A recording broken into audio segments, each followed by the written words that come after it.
Good morning, everyone, and welcome to today's Workshop Wednesday webinar, Building Alaska's Infrastructure. My name is Tim Redder, Deputy Branch Administration Director here at First National Bank. I oversee our banking for the Kenai Peninsula, Kodiak, and Southwest Alaska.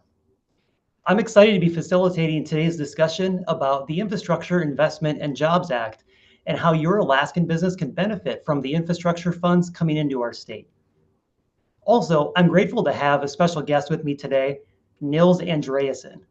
He's the Executive Director of the Alaska Municipal League. Good morning, Nils. Can you hear me okay?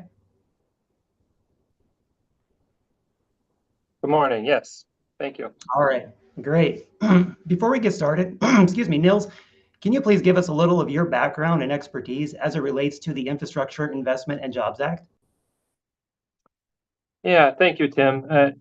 I'm the Executive Director of the Alaska Municipal League, and AML is the state organization that is tasked with strengthening local governments around Alaska. So we're responsive to the needs of 165 cities and boroughs, and our members told us to make the most of this generational opportunity.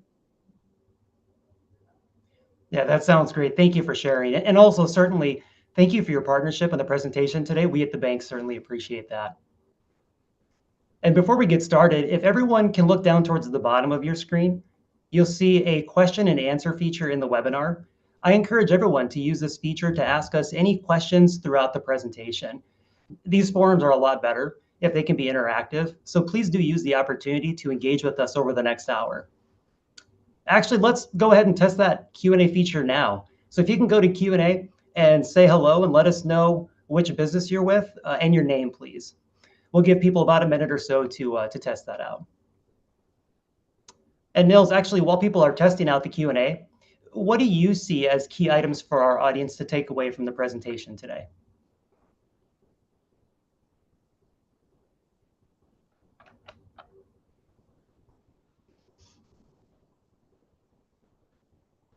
And Nils, I see that you're trying to unmute.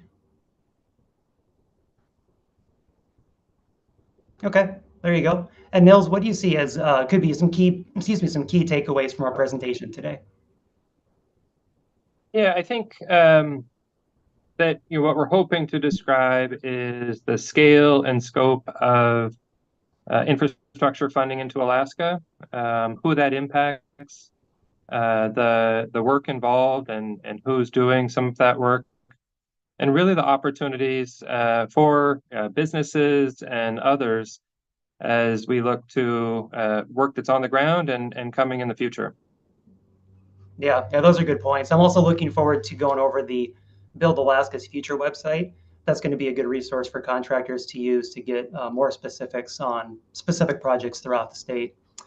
Okay, taking a look at Q&A here. Looks like folks are getting comfortable with that. Yeah, it's good to see some familiar names and some new ones as well. So thanks everyone who tested that out. Okay, so as a banker, I just can't help myself with disclaimers and disclosures. So I do have a disclaimer to read before we get going into the presentation. So this presentation and the contents discussed herein do not represent a guarantee or commitment to finance any project mentioned and or associated with the Infrastructure Investment and Jobs Act or related to the Alaska Municipal League. All lending requests are evaluated individually and on their own merits. Okay, so with that out of the way, now before getting into the Infrastructure Investment and Jobs Act, Nils is going to kick us off with an introduction into the Alaska Municipal League and its incredible contributions to Alaska. So Nils, over to you. Yeah. Thanks, Tim. And thanks again to First National Bank for this opportunity. Next slide. So I talked a little bit about the role of AML, and it's for those of you who are maybe a little bit familiar with or who don't know much about AML, 6 years ago, I would say in talking about the league that we were really focused more on advocacy. Today's AML is much more focused on service delivery, making sure that local governments have what they need to be active participants in delivering benefits to residents. And when it comes to infrastructure, those benefits are pretty wide-ranging. AML is a nonprofit statewide, 165 members, all cities and boroughs, members of AML, and our job is to support and strengthen those local governments. Next slide. I often say that we have some of the best articles of incorporation among any nonprofit. We really can do just about anything that is supportive of local governments.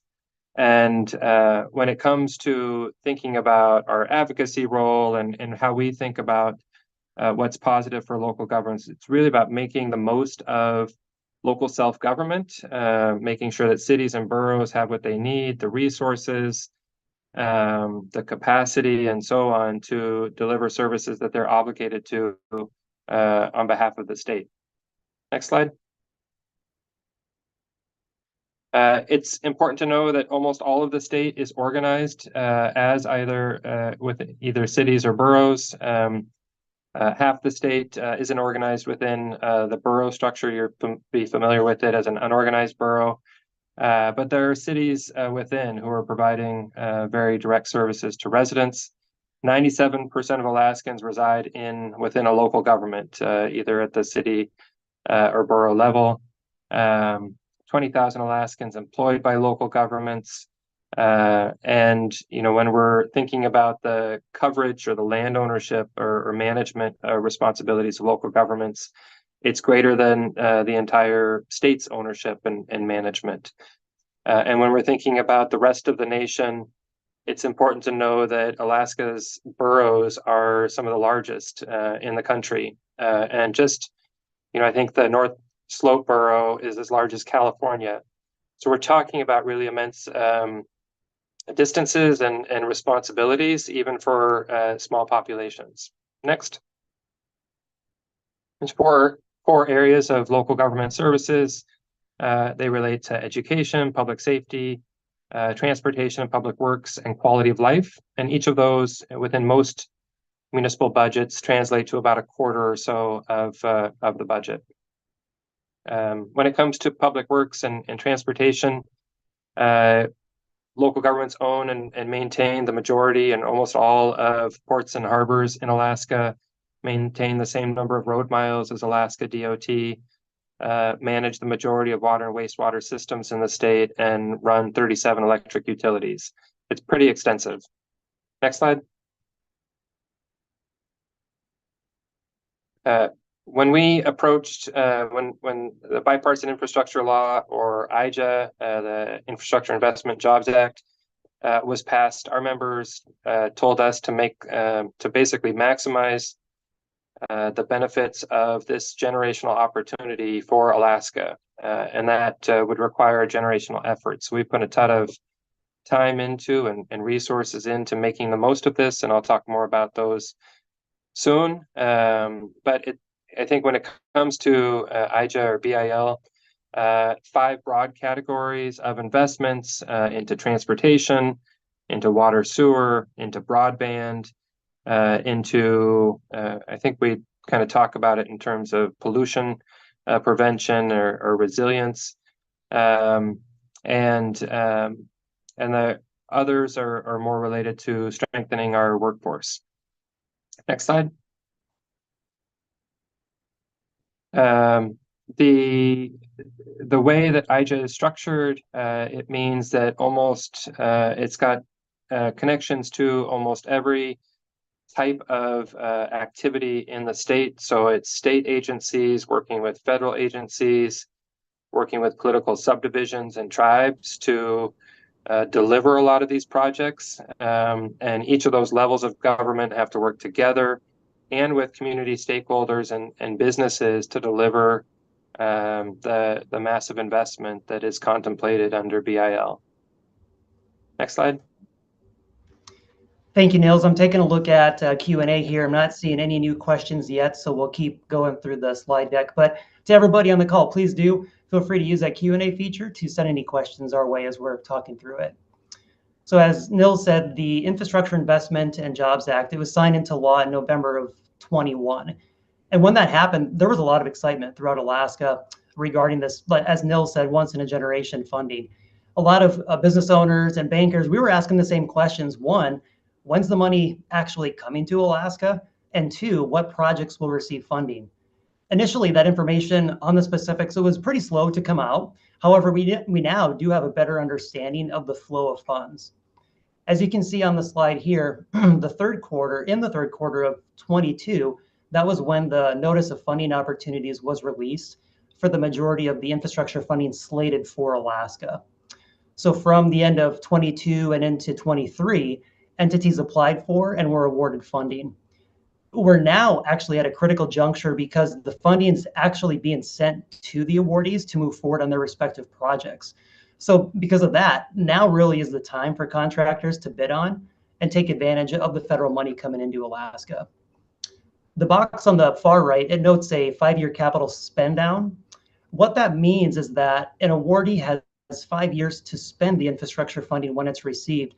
So for just as an example, if the last of the infrastructure funding is received in 2026, awardees in that year, they'll have through 2031 to spend the money. This graph shows a breakdown of which entities are receiving infrastructure funding. As you can see, the majority of the funding is flowing through the state, which makes sense when you consider that a significant amount of money is allocated to transportation. Nils, when you and I spoke a couple weeks ago, you had a comment on the 3% local government piece. Can you please share that with the group?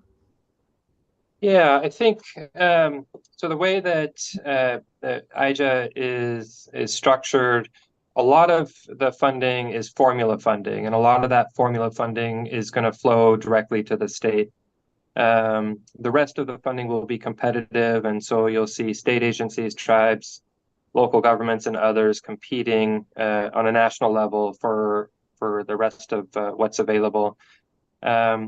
Often it's for a lot of the competitive opportunities and even for the formula funds, the state might be in the best position to apply for those, either use the formula funds or to apply for competitive funds.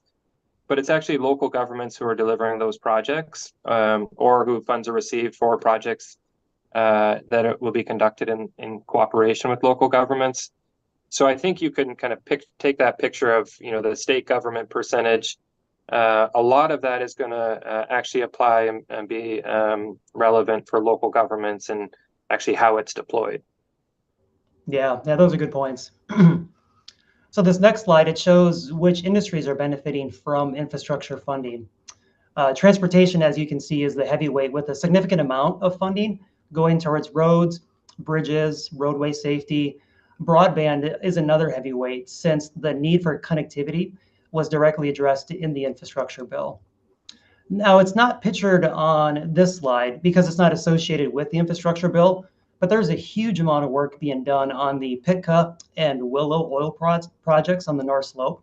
For example, the Pitka project is estimated to cost $2.6 billion, that's billion with a B, and Willow is estimated at about $8 to $10 billion. Just these two projects, these are sizable projects that will move the needle in the Alaskan economy, and they do present opportunities for contractors to provide services for these projects. Now, this is a high-level overview of funding announced to date for Alaska, and this lines up right with the pie charts we were looking at. So as you can see, $2.5 billion for roads, $1.8 billion for internet, about $180 million for clean and safe water throughout the state, and then money for ports and waterways and airports as well. Now you may be thinking, well, that all sounds great, but how do I identify specific projects? And we're actually going to take a look at that on the next slide. So for contractors and business owners with us today who want to get better insight on where infrastructure funding is being allocated, the Build Alaska's Future website is a great resource. This website can be found on the State of Alaska's Open Data GeoPortal. Again, that's the State of Alaska's Open Data GeoPortal. This is an interactive map with live icons that you can toggle over to get detailed information such as the announced project funding amounts, the type of project such as ports and waterways, the department such as Department of Transportation, and project details. So we're going to dig in here a bit deeper and take a look at a couple examples. This slide shows an example of 68 million in infrastructure funding for the Port of Alaska. As I mentioned on the previous slide, we can see the funding amount here of 68 million, the project type, which is ports and waterways, and then the department details, so Department of Transportation. Now, I couldn't get the full project details on the slide, but they say that the project is to reconfigure and realign the shoreline within the area north of the existing general cargo terminals. Also, this project includes the demolition of a sheet pile wall, removal of about 1.3 million cubic yards of material, and construction of a shoreline revetment of armor rock. So if you're a contractor who performs work that may fit within this project, you can follow your normal procurement process by submitting a bid to the DOT. Okay, on this next slide here, this shows an example of 53 million in infrastructure funding that's been allocated for tribal broadband. The purpose of this funding is to connect about 2,900 unserved Native Alaskan homes across 10 Native Alaska villages. And this is within the Callista region. As I mentioned in an earlier slide, 1.8 billion has been allocated to broadband in Alaska. So there's going to be significant opportunities for contractors who are able to mobilize to rural locations to work on this historic broadband expansion. Nils, did you have any additional feedback you wanted to share on the Build Alaska's Future website? No, I think that it's constantly being updated. Treasury is, or I guess OMB at the federal level is also tracking, the investments being made. The congressional delegation has additional resources and is announcing awards as they come out. So you can look at Senator Murkowski and others of the congressional delegation for what those might look like. But I think, it's one thing, just in terms of timing, right? When IJA was announced, we talked about billions of dollars coming to Alaska, and then we waited. It's the same is true for announcements of awards. Great to see, one award or another get announced, and then you wait. So the award negotiations for a lot of these are taking months. So even if you see something today, it might not be until October or later that you actually see that agency or local government or other has a grant in place, and then months after for them to move into procurement. So just be aware of that lag between announcements and activity. Yeah, those are good points. And I'm taking a look at the Q&A before we move to the next slide. And we do have one question in here. The question is there still funding opportunities for projects? And this question makes me think about, Nels, the conversation you and I had to where you talked about previously the Infrastructure Investment and Jobs Act, and then also the Inflation Reduction Act. And you talked about a certain amount, billions per year for the next 5 years. Can you talk a bit about that, please? Yeah, I think AML helps to co-host the Alaska Infrastructure Symposium every year, and we had done that. We do that in collaboration with the congressional delegation and the governor's office. The first year, the year immediately after the IJA was passed, I think we kind of said, we should expect roughly $3 billion a year every year over that 5-year period to come to Alaska, and we're on track for that. We're actually leading the nation in per capita receipt of federal funds through IJA. So I would, if we're kind of right in the middle right now, we've still got $6 to $8 billion ahead, and with the Inflation Reduction Act, maybe even more. I will say that just in the last 5 months, since January, AML has submitted applications for $933 million for different opportunities. So 42 different applications, $933 million. So still plenty of activity and opportunity ahead. Yeah, it's incredible the amount of funding that's coming in through both the Infrastructure Investment and Jobs Act and the Inflation Reduction Act as well. I'm thinking about our attendees on the call today, the audience, and just tremendous opportunity for contractors to bid on work for multiple years. Right. And Nils, I'll turn it back over to you for your slide. Yeah. So I just want to build on, I'd earlier described the role that AML has in generally in supporting local governments. When we think about the infrastructure investment opportunities here, we're thinking about how do we augment local government's capacity, right? So we know that for 100 or so more local governments, we're talking about fewer than 3 people as staff, very little resource base to work with. So how do we be capacity for those local governments? How do we do the same for tribes and nonprofits and even agencies? Nobody was prepared for the scale of this investment. And so AML stepped into a space where we can augment capacity of all of those different levels of government by doing grant writing and project management. Part of our goal here, and I think the way we want to maximize benefits to Alaska, is recognizing that we're not competing with each other, we're competing with the rest of the nation. So our role in supporting different projects or writing applications is really about how do we make this as strong as possible? How do we bundle projects and bring data into existing applications? And even where a local government or tribe has a pretty sophisticated process, how do we make that better so that we can be competitive at the national level? Ultimately, we want the outcomes from these projects to improve community conditions. We want to see good things happen across Alaska's communities. And we want to make sure that local governments and others have what they need to be able to deliver funding and projects to meet those needs. Along the way, our job, again, is to strengthen local governments, and we can do that by connecting everyone to the right tools and services, and I will say as well to the right business that is able to support those tools and services in that project delivery. Next slide.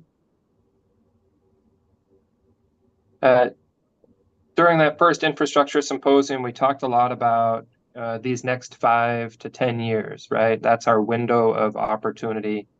And it's worth kind of thinking about the stages that are necessary to deliver projects across Alaska within the scope of IJA and now IRA.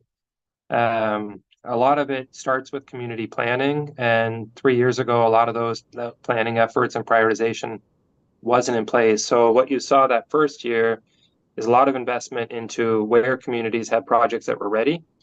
In the second year, communities had a chance to catch up a little bit and advance new projects. And we're at something of a tipping point that in the middle of IJA, where there's still community planning and prioritization needed. There's still project development that's needed, but also communities have been awarded grants. They're going through award negotiations. They're figuring out their match requirements.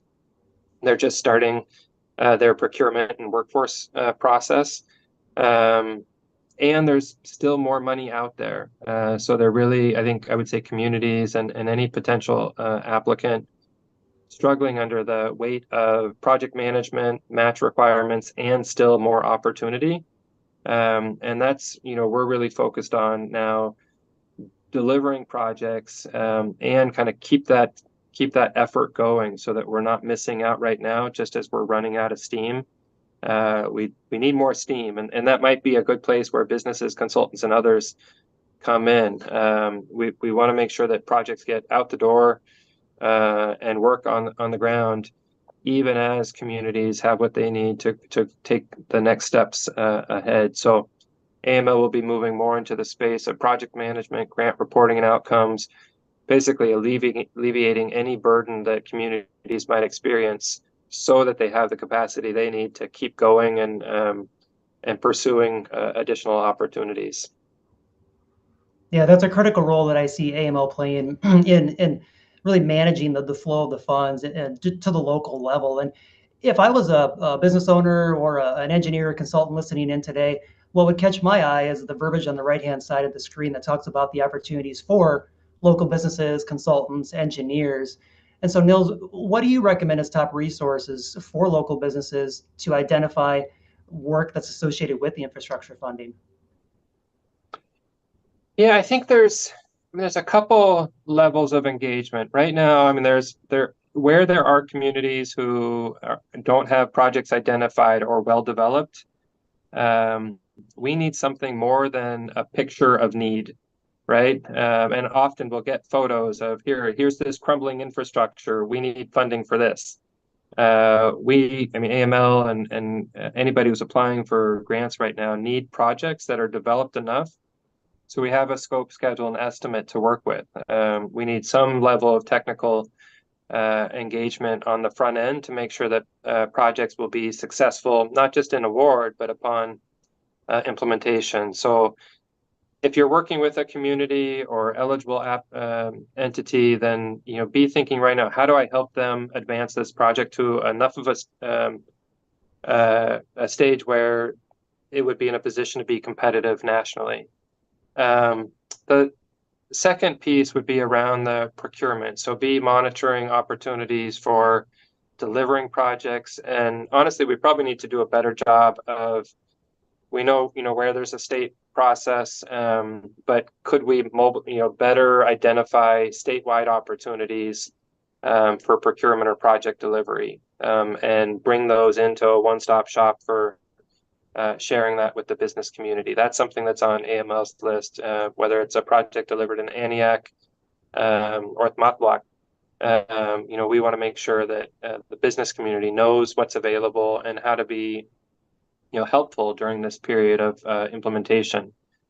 And I'll just say the third piece that we don't want to forget is on the other side of delivering a project is the maintenance and operations and the asset management. So be thinking about, the long term. Yes, there's $3 billion available each year for 5 years, roughly. But on the other side of that, communities need to be able to maintain and operate that infrastructure efficiently and effectively. And we probably want to start building in systems to be supportive at that level. Thank you, Niels. And as you talked about, you actually answered my next question. I was going to ask how AML is connecting the funding awardees with local businesses, and you talked about how that's on AML's list as far as moving to that phase of connecting that piece. So that's exciting to hear. Anything more you want to talk about that specifically? Only that right now,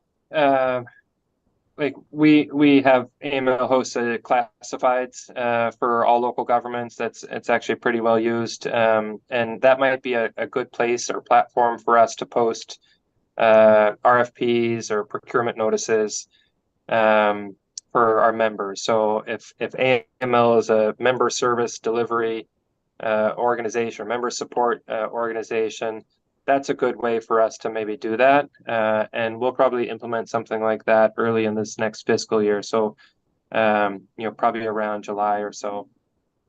Okay, great. So I'll maybe just keep going and talk a little bit more concretely about the activities that AML is involved in. And I mentioned earlier some of the buckets of investment that are out there. And this isn't, all going to be as applicable or directly applicable to the business community as I'd like, but I hope that it gives you a sense of kind of the level of effort, what's going on behind the scenes, what we're involved in, yes, but also, it's a good example of what probably a lot of other agencies and organizations are involved in. And you should be able to think about and connect the dots to, all right, so here's all this stuff that's going on that translates into projects that we should be paying attention to. And, first off, we're very focused on capacity building. That's kind of at the heart of strengthening local government. So we've had state support and other types of support for our infrastructure coordination, grant writing, and project management upcoming. So right now, when it comes to grant writing, I mentioned, almost $1 billion since January. In the last 2 years, AML's written $4 billion worth of grants and been successful at just about 25% of that. That's how we're being or adding to the capacity of communities right now. And I would expect that to continue. So if right now we're saying we need more projects and communities need projects that are developed enough to advance within some of these grant opportunities, that should be a direct kind of opportunity, I think, for the business community. Next slide. Transportation, you saw on earlier slides, fully half of the IJA funding going to transportation. This is an area where AML has collaborated with Alaska DOT to support grant writing and planning efforts, but now we're directly involved in delivering a lot of the planning and stakeholder engagement grants that state agencies and local governments are involved in. So you can see in this just a variety of programs that we'll be delivering over these next few years. That should indicate kind of here's where investments will get made. So EV deployment in rural Alaska will be involved in 6 rural communities, identifying charging stations and opportunities for EV deployment. So we can be thinking about that, kind of aligned with the state's NEVI program and the build out of EV infrastructure across Alaska. We'll be looking for transportation projects that might benefit from the Build America Bureau and federal financing through TIFIA or RIF, and we'll be working with the Pacific Northwest Economic Region, identifying basically financeable projects that have some type of return on them. There's efforts right now on just really quickly on smart and safe streets. So this will be planning for safety, but also leveraging new technologies. So if you're in kind of a technology space where you're delivering transportation projects, be thinking about how could that be applicable to future opportunities. Next slide. The second bucket that's out there is broadband, and this won't reflect, our work doesn't necessarily reflect the $1 billion+ that has come to Alaska or is coming to Alaska for broadband deployment. But alongside kind of that physical infrastructure is all the rest, right? So there was a year's worth of effort that went into BEAD and the broadband deployment that will be delivered by the Alaska Broadband Office. There's similar but smaller scale investment into digital equity that makes sure that Alaskans on the other side of that infrastructure build out, have what they need for affordable, accessible internet access and utilization.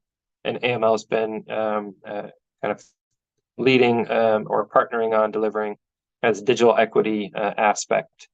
The other big effort right now is on cybersecurity. So we've partnered with a company to support risk assessments and cybersecurity options for local governments, and we'll do the same for utilities and for school districts and nonprofits. There's a lot of attention right now on cybersecurity, and I would expect greater investment to come on that front. Next slide. Water and sewer is the third true bucket for IJA. We're doing financial and governance support for 40 different communities over a 3-year period to make sure that they have what they need on the financials and governance side to support water and sewer infrastructure. But the real money will be coming from through Alaska Native Tribal Health Consortium, ANTHC, and state DEC through their Village Safe Water programs to address unserved and underserved communities. So I think of the 15 billion in IJA funds, almost 3 billion is dedicated to water and sewer infrastructure. So those are probably the two entities to be looking for where awards are coming or where projects are undertaken. Next slide. The third bucket is energy, and these are all kind of AML playing a supportive role in technical assistance and project identification and capacity building for communities, for public facilities, for tribes and others. But you can see, just a ton of opportunity for engaging on energy projects. You could advance those energy projects through the energy ambassadors that we have in place representing each of the 12 regions of Alaska. Those projects can get submitted through the Alaska Energy Hub, where we'll look at them, evaluate them, and connect them, match them with federal grants that together we could pursue. So the idea is a project pipeline that is more directly connecting energy project opportunities to federal investments. And just a quick note, we are hosting the Rural Energy Conference in October in Fairbanks of this year, and bringing that back for folks who are on the ground supporting powerhouses across rural Alaska. Next slide. The fourth bucket is around pollution prevention and resilience and environment. Two of these programs are more related to Inflation Reduction Act.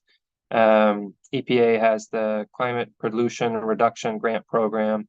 And I think applications from Alaska these last few months were roughly, over $1 billion worth of applications. But it's anything that reduces carbon emissions, and so weatherization, energy efficiency, renewables, grid resilience type improvements we've seen. So when those announcements come out, I would expect a lot of attention, hopefully, within Alaska, a lot of success. There's a ton of other activities related to pollution prevention, brownfield redevelopment, environmental justice, coastal resilience. So if you're involved at all in environmental remediation or activities, there should be a lot of investments going into that space. Next slide. And before we move on to the next slide, Nils, I just wanted to comment that I think it's valuable for the attendees today to see the different buckets, as you're calling them, of the infrastructure programs that are out there that AML, the Alaska Municipal League, is engaged with. I'm thinking about the energy slide, for example. If I was a contractor in the energy industry, where would you recommend that I look at? What resources should I be utilizing to stay up on step and aware of opportunities to engage with and bid on projects within the energy sector? Yeah, I think it's probably not as clear as it should be. I know that Department of Energy has had to transform from a research-focused agency to a project delivery agency, and now has 3 different apparatus to share opportunities. Department of Energy does have a teaming agreement, the ability for businesses and organizations to kind of describe their services as part of like a teaming agreement or teaming arrangement for different opportunities. So you can maintain or kind of watch Department of Energy announce those and sign up to be on that list of teaming folks, and then you get connected to different projects as they come out, or you could be contacted by project proponents to be part of their delivery. The Arctic Energy Office is really where you should be focused, probably, to see about not just opportunities, but when awards are made. They're doing a great job here in Alaska representing the state and making sure that federal investments are identified and highlighted and deployed effectively. Yeah, good points. And I'd also reference the attendees back to the Build Alaska's Future website. That's going to be a good live resource to utilize and reference specific projects as they become available. So if you're on the call today, or you know somebody who's working on an infrastructure project, so what if you are? If you're working on a project, we highly do recommend that you talk with your banker. We do expect financing needs to increase for Alaskan contractors over the next several years, and your banker really is a key partner in facilitating the growth of your business. Bankers have a good deal of perspective on the Alaskan economy, along with specific industry knowledge from just simply working with their customers over the years. Another item to be aware of is business account fraud. We continue to see a great deal of fraud attempts at the bank, and it isn't getting any better. A few examples include check fraud, ACH fraud, and email imposter fraud. So as contractors expand their business to work on infrastructure projects, their payables are going to expand, and they may very well work with new vendors. This really is an environment that fraudsters will probably take advantage of and use their tactics to try to defraud Alaskan businesses. So if you're a business owner, please do ask yourself if you have business account fraud prevention services. If you don't have those services on your accounts, you're exposed to fraud. So please do talk with your banker about how fraud prevention services can help protect your accounts. Okay, with that, we're going to review Q&A, the webinar, for any outstanding questions.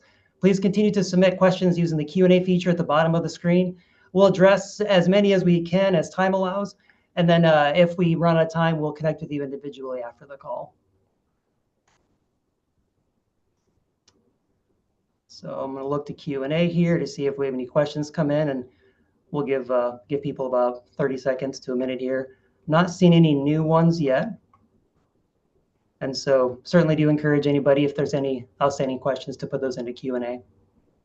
Yeah. Tim, I would just maybe build on the comment about fraud protection. I think, one thing to know is that because these $15 billion are federal, there's going to be pretty sophisticated systems needed for subcontractor or contractor management, compliance and reporting, and lots of different levels of regulatory or other types of, I wouldn't say burden, but effort needed as the business community is moving into delivering projects. So if you're not used to working with federal funds or on behalf of federally delivered or federally funded projects, that might be an area to be thinking about. And it will tie back to, I think, local governments and tribes and others are going to be really sensitive to and have additional vetting for things like fraud and knowing who and when to trust and all of that. So I think paying really close attention to those aspects is going to be important. Yep, great points. Thanks for sharing that, Nils. We did have one question that came in. It says, do you believe that Alaska has the workforce to finish the projects within the 5-year time frame? That's something that I hear come up time and time again. Nils, you want to comment on that? I'll share some comments as well. No, is the quick answer probably. Doesn't have the workforce. Supply chain issues will also complicate things, especially for energy projects, I think. So we're definitely concerned about that.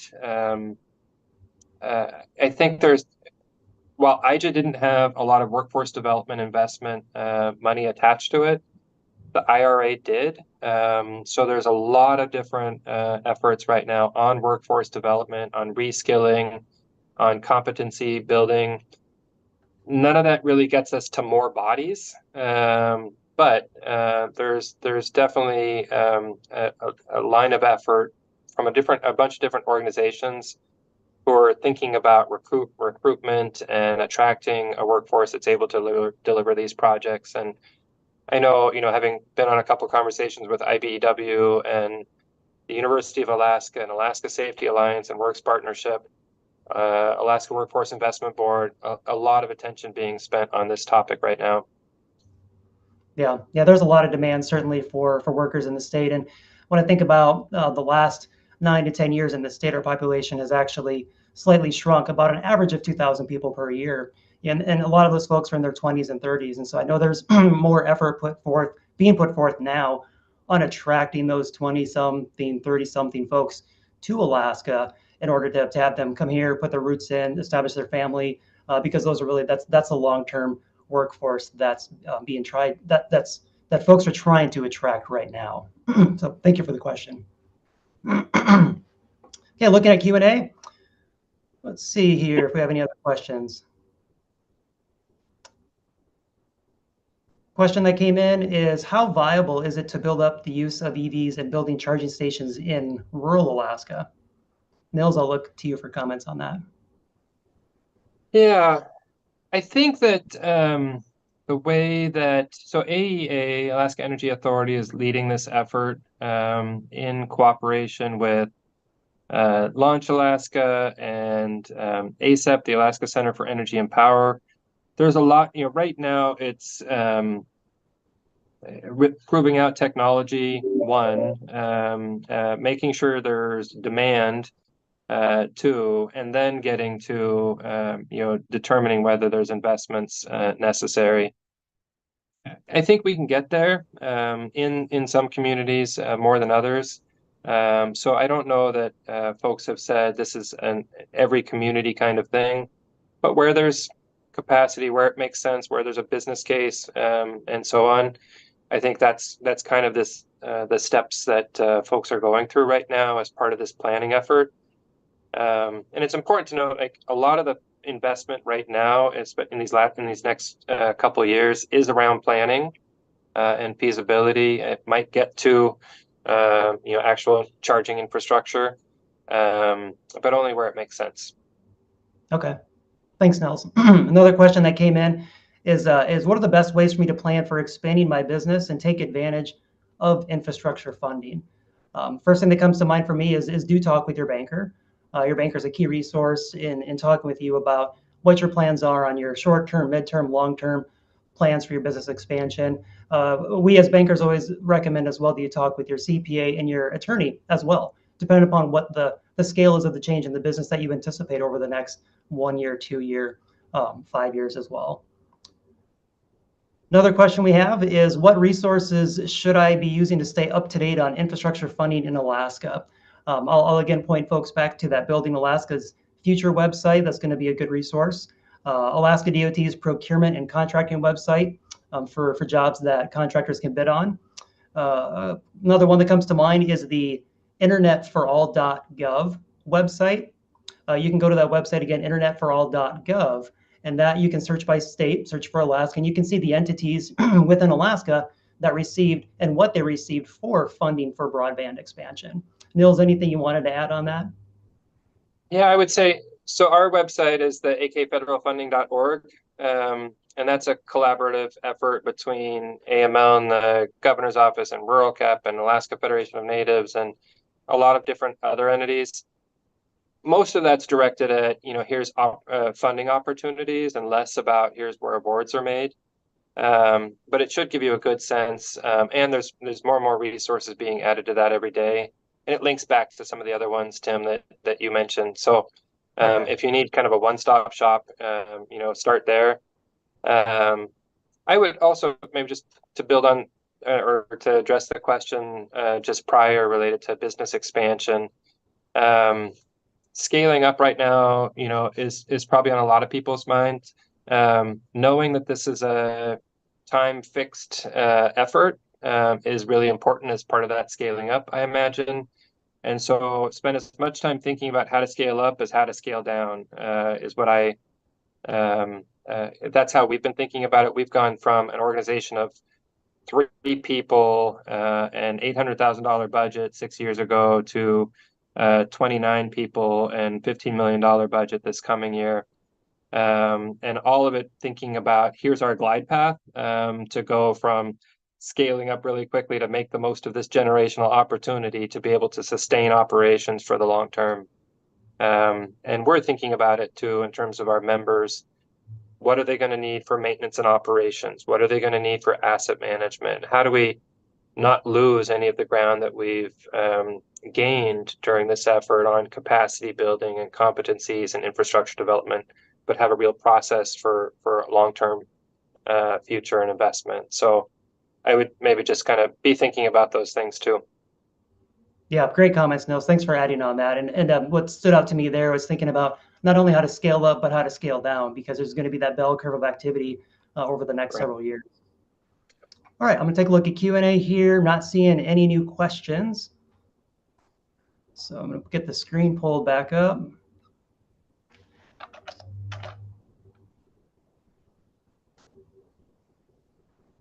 Okay. So thanks again, everybody. If you do need more information on this topic or any other, again, encourage you to reach out to anyone here at the bank. Nils, what's the best way for folks to reach out to your organization? Yeah, I think contacting, so our website, akml.org, or all of our infrastructure work is really on that akfederalfunding.org site. Emailing member support at akml.org will get you to somebody who can direct you to the appropriate person. But feel free to reach out at any point, and we'll try to walk you through challenges, questions, opportunities. I would be remiss if I didn't mention that we have an associate members opportunity where businesses and others can be members of AML. And that's a good linkage to all of our information and knowing what's going on around the state. So lots of ways to link up with AML online, through our associate member program, and at our annual conferences or other types of conferences. Okay, sounds great. Thanks, Nils. And for anybody who wants to look at or listen to the recording of the webinar, that's going to be available on our website within about 24 hours at the URL here on the screen. And for anybody who's listening and doesn't see the slideshow, that's fnbalaska.com/workshop. Again, fnbalaska.com/workshop. We'll post information about our future webinars on that page as well. So Nils, again, thank you for your time, expertise, partnership, and the presentation today. Really do appreciate it. And of course, certainly thank you for this opportunity. Yes, absolutely. And then thank you to our audience today. Appreciate everybody's questions. Hope everybody has a great rest of your day. This concludes our workshop.